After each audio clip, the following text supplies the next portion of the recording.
Hello, నీకో కూతురుంది. పేరు శ్రీజ. వయసు 4 ఏళ్ళు. అయితే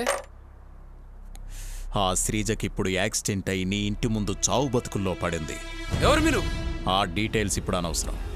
ఇంకో 7 నిమిషాల్లో హాస్పిటల్లో చేర్పించకపోతే చచ్చిపోతుంది. హలో హలో,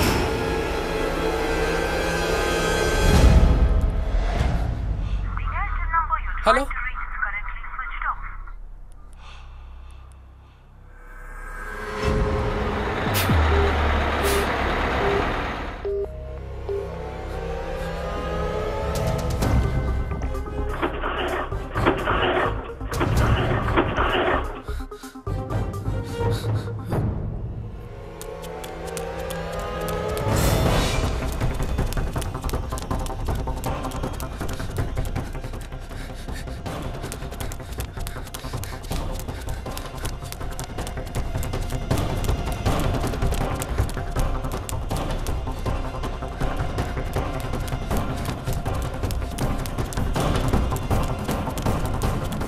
శ్రీజ,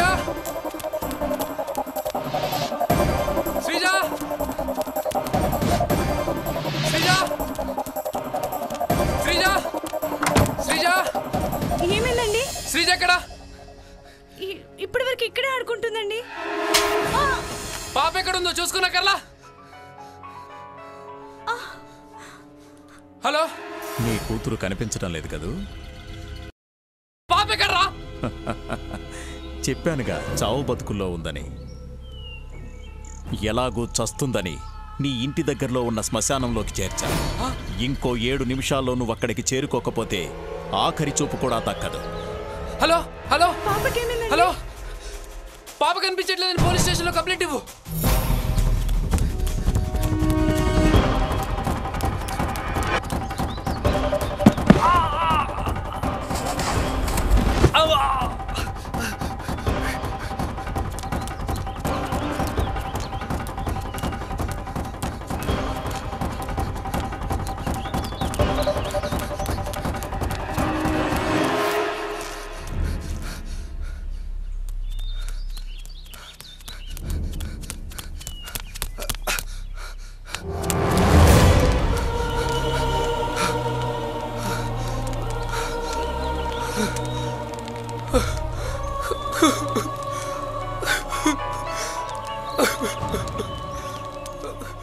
కంగారు పడకు, అది నీ కూతురు కాదు. నీకు దండం పెడతాను, నా కూతురు ఎక్కడుందో చెప్పురా. నువ్వేం చేయమంటా చేస్తానురా. నీకేం కావాలో చెప్పురా. నీ ప్రాణం. అది 7 నిమిషాల్లో. ఈ శ్మశానానికి ఎదురుగా ఒక ఫ్లైఓవర్ ఉంది. దాని పైకెక్కు. ఫ్లైఓవర్ కింద వస్తున్న లారీ కానీ బస్ కానీ సెలెక్ట్ చేసుకొని దాని ముందర దూకాలి, చావాలి. చూడగానే అరే యాక్సిడెంట్ అనిపించేలా ఉండాలి. అప్పుడు నీ కూతురును వదిలేస్తా. అసలు నువ్వెవర్రా? నేను నీకేం పాపం చేశానురా? నాతో ఎందుకు ఇలా ఆడుకుంటున్నావురా? జీవితాంతం నీ కాలేజర్ ఉంటాను. నా కూతురు నాకు ఇచ్చేరా. ఆల్రెడీ 1 నిమిషం అయిపోయింది. ఇంకా నీకు మిగిలింది 6 నిమిషాలు. పోలీసులు వస్తారని ఏదో చేస్తారని టైం వేస్ట్ చేసుకోకుండా చెప్పింది చేయి. Hello hello hello hello.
అమ్మా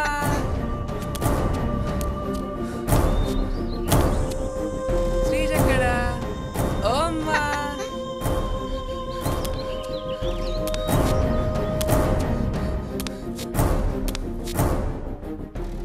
శ్రీజ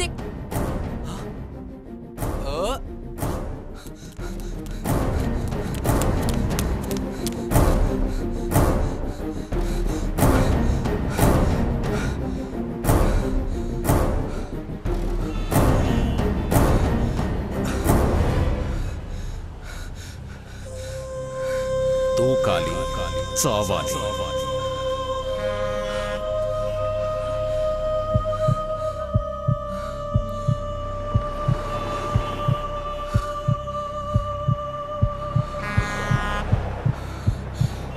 తూకాలి, చావాలి.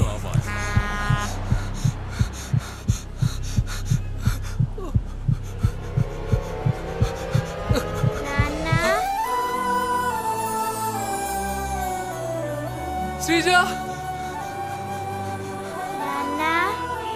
శ్రీజ ఎక్కడికి వెళ్ళిపోయావు అమ్మా? నాన్న, ఆ అంకుల్ మీకు లెటర్ ఇవ్వమన్నారు.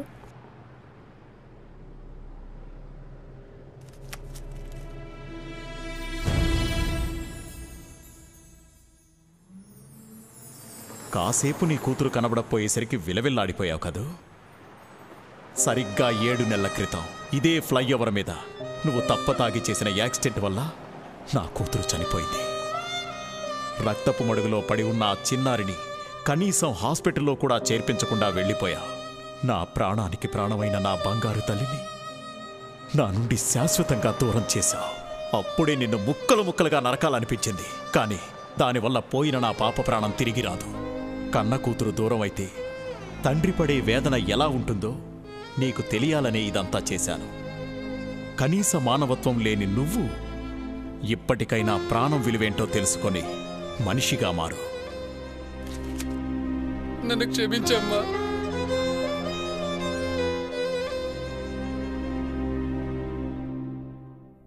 జీవితం దేవుడిచ్చిన ఒక గొప్ప వరం. అలాంటి విలువైన జీవితాన్ని మృత్యు యాక్సిడెంట్ రూపంలో హరిస్తుంది. దానికి బాధ్యులం మనమే. మన అజాగ్రత్త వల్లనో, తాగి నడపడం వల్లనో, ఫోన్లో మాట్లాడుతూ నడపడం వల్లనో ఎదుటివారి ప్రాణం పోతే తిరిగి తీసుకురాగలమా? ఏ పాపం ఎరగని అమాయకులు, మనకు సంబంధం లేని వాళ్ళు మన కారణంగా వాళ్ళ తల్లిదండ్రులకు, భార్యాబిడ్డలకు దూరమైతే ఆ పాపం ఎవరిది? బయటకు వెళ్ళిన కొడుకు తిరిగి వస్తాడని ఎదురుచూసే ఆ తండ్రికి ఏం సమాధానం చెప్పగలం? స్కూల్కు వెళ్ళిన పిల్లలు ఎప్పుడు వస్తారా అని ఆశగా ఎదురుచూసే తల్లిదండ్రులకి ఆ చిన్నారులిక రారని ఎవరు చెప్పగలరు? రహదారుల్ని రక్తదారులుగా మార్చకండి. మన ప్రాణం విలువెంతో ఎదుటివారి ప్రాణం కూడా అంతే విలువైంది. అర్థం చేసుకోండి. Drive safe, save life.